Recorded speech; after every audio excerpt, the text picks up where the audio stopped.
I turned my head and saw a lady coming downstairs. She was dressed in a black dress which swept around her like a cloud, and at her neck was a narrow white frill which shone like ivory. Her eyes were very bright and blue as violets. I sprang to my feet and smiled up into the beautiful grave face she bent towards me.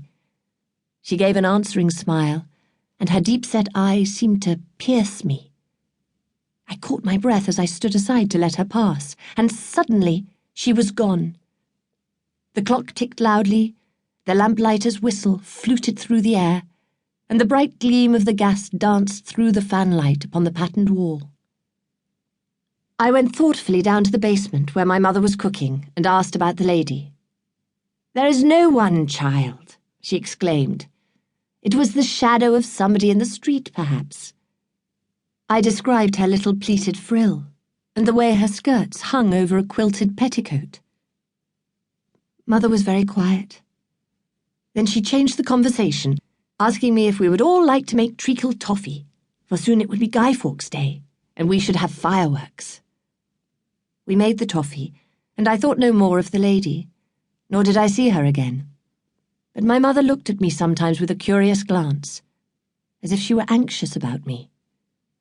I overheard my father say very impatiently, "Nonsense, Carlin. I don't believe such moonshine, you with your country superstitions.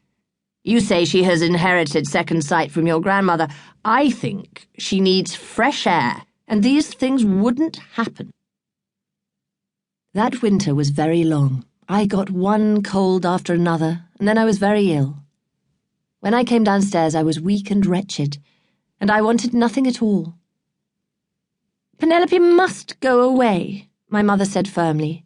"All three of them are ill, with this terrible winter of snow and fogs. I'm going to write to Thacker's farm and see if Aunt Tissy will have them." My mother spent a long time writing the letter that night, offering £2 a week for the lot of us, and we were a hungry 3, but that was all she could possibly afford. A few days later, the letter came from Thacker's. "Dear niece Carlin, I was very pleased to receive your letter. I am sorry the children are badly. I've talked it over with Brother Barnabas, and we shall be glad to take them.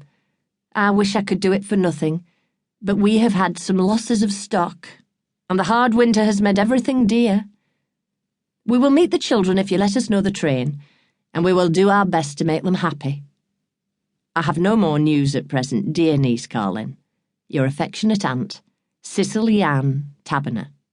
And we all shouted together, "Hurrah! When can we go?" Our suitcases were brought out, and swallowed all we put inside, and at last we set off to St. Pancras and the express, which speeded north through the centre of England. We had to change at Derby, and a different atmosphere enveloped us as we got into the slow train. It was market day, and people crowded into our carriage. Stout folk with baskets of cabbage plants and bags filled with sausages and pork pies and fresh herrings, and as each large person peered in at the open door at the already full seats, the others called, "Come along in, there's plenty of room for a little one." They all knew one another, and we 3 squeezed together in the space of one, listened to their talk of the price of cattle, the frost of winter, and deaths and births.